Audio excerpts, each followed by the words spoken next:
दूसरी तरफ देखिए लगातार महाराष्ट्र की सियासत से जुड़ी तमाम खबरें सामने आ रही हैं और इसी बीच अजीत पवार को लेकर बड़ी खबर आपको बता दें, थोड़ी ही देर में अजीत गुट की बैठक भी शुरू हो जाएगी और बैठक के लिए एमईटी पहुंच चुके हैं प्रफुल्ल पटेल, सुनील तटकरे, छगन भुजबल एमईटी पहुंच चुके हैं। वरिष्ठ नेताओं के साथ आज बैठक करेंगे अजीत पवार और देखना होगा कि यहां पर एनसीपी के कौन कौन से कार्यकर्ता, बड़े चेहरे, एमएलसी या एमएलए पहुंचेंगे, क्योंकि देखिए बड़ा दावा किया गया है, लेकिन क्या इस बड़े दावे को अजीत पवार साबित कर पाएंगे? बड़ा आंकड़ा अपने साथ होने की बात करते हैं, बड़ी गिनती में विधायक अपने साथ होने की बात करते हैं, लेकिन इसे साबित कैसे करेंगे? ये हमारे राष्ट्रीय अध्यक्ष है नेशनलिस्ट कांग्रेस पार्टी के, तो वो कहीं ना कहीं प्रफुल्ल पटेल साहब को भी पता है कि एमएलए आदरणीय शरद पवार साहब के साथ है, इसलिए उन्होंने कहा अगर जाना है तो जा सकते हैं। Today the meeting is held here at YB Chauhan Center in Mumbai. Honorable Sharad Pawar Sahab has called the meeting of all the MLAs, the office bearers, the cadre of the NCP, and they are all coming in one by one. Today our meeting will be held at 1 o'clock. We will be guided by Mr. Sharad Pawar, who is our national president of our party, Nationalist Congress Party. And what will he going to address the media also after the meeting? Well, that we'll wait and watch. But the fact of the matter is, your next question I know what will be. What are the numbers? See, Ajit Dada Pawar camp is claiming that they have the numbers. But you can see all the numbers by 1 o'clock here. All our people are coming one by one. The MLAs as we speak also are coming in. So you'll see the numbers today. MPs, Member of Parliament? Member of Parliaments also, Lok Sabha, Rajya Sabha, our MLAs and MLCs, both the groups are coming here slowly one by one. You'll see the numbers soon. बैठ के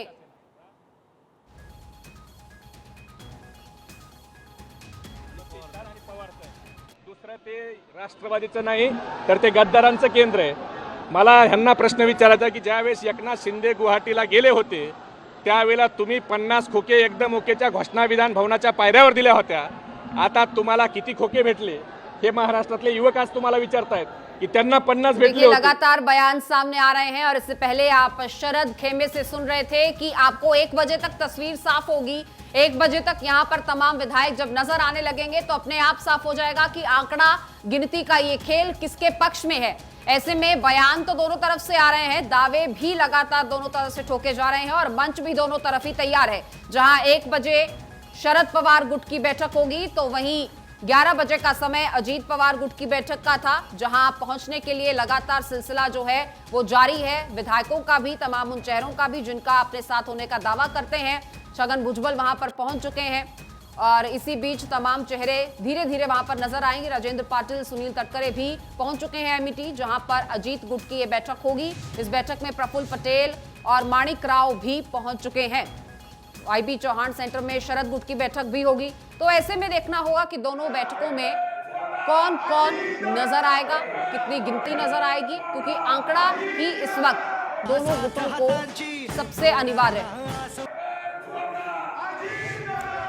और देखिए इस बीच बड़ी खबर, अजीत गुट की बैठक में पहुंचे हैं 12 विधायक। जो जानकारी अभी मिल रही है, अजीत गुट की बैठक में 12 विधायक पहुंच चुके हैं। देखिए छगन भुजबल, जिनका जिक्र अभी हम लगातार कर रहे हैं, अजीत गुट की बैठक में प्रफुल्ल पटेल पहुंच चुके हैं, माणिक राव पहुंच चुके हैं। ये वो चेहरे हैं जो फिलहाल पहुंच चुके हैं अजीत पवार की बैठक में। YB चौहान सेंटर में शरद पवार गुट की बैठक और वही देखिए अजीत गुट की भी बैठक। अब आज फैसला होगा कि वाकई एनसीपी पार्टी किसके पास रहेगी, क्योंकि देखिए दोनों चाचा भतीजे आज अपनी अपनी ताकत की आजमाइश करेंगे और दोनों में जिसका पलड़ा भारी होगा पार्टी उसके पास होगी। आरोप प्रत्यारोप का दौर भी लगातार देखने को मिल रहा है। अभी देखिए जानकारी है कि अजीत गुट की बैठक में फिलहाल 12 विधायक पहुंच चुके हैं। जिसके पास ज्यादा विधायक होंगे, जाहिर सी बात है पार्टी भी उसी के पास होगी। हालांकि शरद पवार ने जो बैठक बुलाई है, इसमें एफिडेविट के साथ में विधायकों को बुलाया है। एफिडेविट उनको सबमिट करना होगा कि वो शरद पवार के साथ है। और देखिए टेक्निकली देखा जाए तो ये बहुत जरूरी भी है। YB चौहान सेंटर में शरद पवार गुट की बैठक और दूसरी तरफ देखिए एनसीपी के 3 विधायक YB चौहान सेंटर पहुंच चुके हैं। अजीत गुट में अभी 12 विधायक पहुंच चुके हैं। शरद गुट की बैठक में अनिल देशमुख पहुंच चुके हैं। और देखिए अजीत गुट की बैठक की बात करें तो उसमें जैसा हमने जिक्र किया, उसमें छगन भुजबल साहिब से बात है जो पहले दिन से लगातार उनके साथ में है। अजीत गुट की बैठक में अभी एक अपडेट है, पहले ये 5 विधायकों का जिक्र होता कि वो पहुंचे हैं। जो एमईटी कॉलेज है वहां पर अजीत गुट की बैठक है। YB चौहान सेंटर पे दरअसल शरद पवार गुट की बैठक है। अजीत गुट की बैठक में कौन शामिल होंगे? एमएलए होंगे, एमएलसी होंगे, यहां तक कि एमपी शामिल होंगे, जिसके जरिए यह पता चलेगा कि किसके पास में कितना ज्यादा लोगों का साथ है, उनके लोगों का साथ है। अजीत पवार बैठक के लिए घर से निकल चुके हैं। जो बड़े अपडेट्स आ रहे हैं इस पूरे मामले को लेकर, देखिए महाराष्ट्र की राजनीति में आज का दिन बहुत ही खास है। और यहाँ देखिए महाराष्ट्र विधानसभा की मौजूदा स्थिति भी आपके टीवी स्क्रीन पर है। 288 सीटों वाले इस महाराष्ट्र के अंदर भारतीय जनता पार्टी के पास 105, शिंदे गुट में 40, अजीत गुट के पास 42 का दावा है और अन्य 17। तो कुल मिलाकर सोचिए कि लगभग 2 दशक बाद ये पहला मौका है जब किसी सरकार के पास में 200 का आंकड़ा पार हो चुका है। 205 कुल मिलाकर हो जाता है गठबंधन की सरकार में। और विपक्ष की बात करते हैं 83 विधायक, क्योंकि कांग्रेस के पास 44, उद्धव गुट के 16 विधायक बचते हैं, शरद पवार गुट में 11 का दावा किया जा रहा है और अन्य बचते हैं 12। तो ये इस वक्त करंट सिनेरियो महाराष्ट्र की सियासत का। लेकिन जिस बात का जिक्र हम बार बार कर रहे हैं कि देखिए शरद पवार गुट की बैठक भी है, अजीत पवार गुट की बैठक भी है, एकनाथ शिंदे ने भी अपने विधायकों के साथ बैठक बुलाई है, देवेंद्र फडणवीस भी 2 बैठकों में तो शामिल होने वाले हैं। तो अब आप समझ सकते हैं कि आज का दिन बहुत ही खास है और अभी नेताओं के पहुंचने का सिलसिला शुरू हो चुका है। किसके पास कितने विधायक पहुंचते हैं इस पर सबकी निगाह टिकी हुई। शरद पवार के जो गुट के लोग हैं वो कह रहे हैं कि साहब लगभग 1 बजे तक तस्वीर साफ हो जाएगी और पता लग जाएगा कि शरद पवार के पास ही लोगों का साथ ज्यादा है। हालांकि अब देखिए एक बात तो ये फैक्ट है कि सत्ता के साथ में झुकाव ज्यादा होता है और अजीत पवार फिलहाल डेप्यूटी सीएम बन चुके हैं। उनके साथ में 8 विधायक मंत्री पद की शपथ भी ले चुके हैं। अमृता, बिल्कुल, देखिए जाहिर तौर पर वो बयान भी आपको बता रहे हैं किसने क्या क्या कहा। पार्टी के 40 विधायक हमारे साथ हैं। शरद पवार दूसरी तरफ कहते हैं कि हमारे लोगों को बहलाया फुसलाया गया है, उनको भड़काया गया है। संजय राउत कहते हैं शरद पवार अकेले नहीं हैं, हम उनके साथ हैं। तो ऐसी तमाम बयानबाजों की सूची तैयार है और ये बयान भी लगातार भारत 24 आप तक पहुंचा रहा है कौन कौन क्या क्या बोल रहा है, क्योंकि इस वक्त जो स्थिति है वो बहुत असमंजस की है। हर पार्टी इनसिक्योर है और बीजेपी ने महाराष्ट्र में 2 बार खेल किया है। और लगातार हमारे साथ एक बड़ा पैनल मौजूद है। अनिल लोढ़ा जी वरिष्ठ पत्रकार हमारे साथ मौजूद हैं, जयंत घोषाल साहब हमारे साथ मौजूद हैं, वरिष्ठ पत्रकार हैं आप, अदिति नागर पॉलिटिकल एडिटर, ये भी हमारे साथ जुड़ेंगी।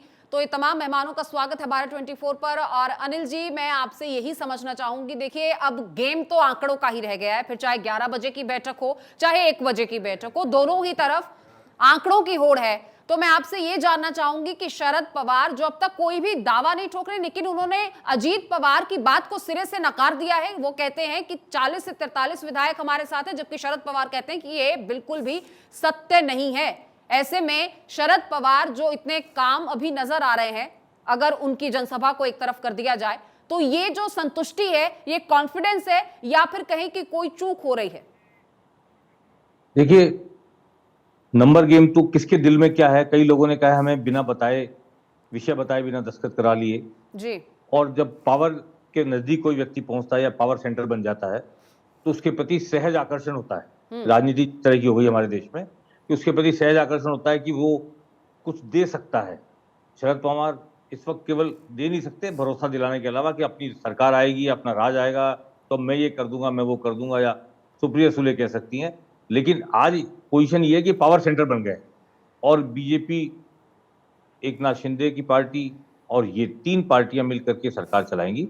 मैं आपसे ये कहना चाहता हूं कि अभी सबसे पहले तो ये नंबर गेम की लड़ाई है कि ये 36 का आंकड़ा पूरा करते हैं या नहीं करते हैं जी। अन्यथा 10th शेड्यूल के तहत में, दल बदल कानून के तहत में ये विधानसभा अध्यक्ष के पास जाएगा मामला और विधानसभा अध्यक्ष को तय करना पड़ेगा कि ये स्प्लिट ऑफ पार्टी है या नहीं है। जो दल बदल कानून है उसके तहत स्प्लिट ऑफ पार्टी नहीं है तो फिर इनकी सदस्यता जा सकती है। एक तो लड़ाई इनको सबसे पहले ये लड़नी है। दूसरी लड़ाई इस गठबंधन को लड़नी है कि वो एकनाथ शिंदे की पार्टी में जो लोग हैं उनको भरोसा दिलाएं कि पावर शेयर उनका कम नहीं होगा, या उनमें जिन लोगों ने उम्मीद लगा रखी होगी उनको लगेगा हमारे लिए जो जगह थी वो अजीत पवार के लोग आके ले लेंगे तो अब हमें कुछ नहीं मिलेगा। तो उन्होंने भी शाम को 7 बजे इसलिए मीटिंग बुलाई है कि उनको अपने विधायकों को कॉन्फिडेंस में लेना है कि अजीत पवार के आने से हमारा महत्व कम नहीं हो रहा है। हो सकता है फडणवीस खुद भी जाएं और समझाएं लोगों को कि आप उतने महत्वपूर्ण है जितने उस वक्त थे जब हमारे साथ आकर मिले थे, जुड़े थे। तीसरी बात यह कि लड़ाई चुनाव आयोग तक जाएगी, ये बात छगन भुजबल आज कह चुके हैं।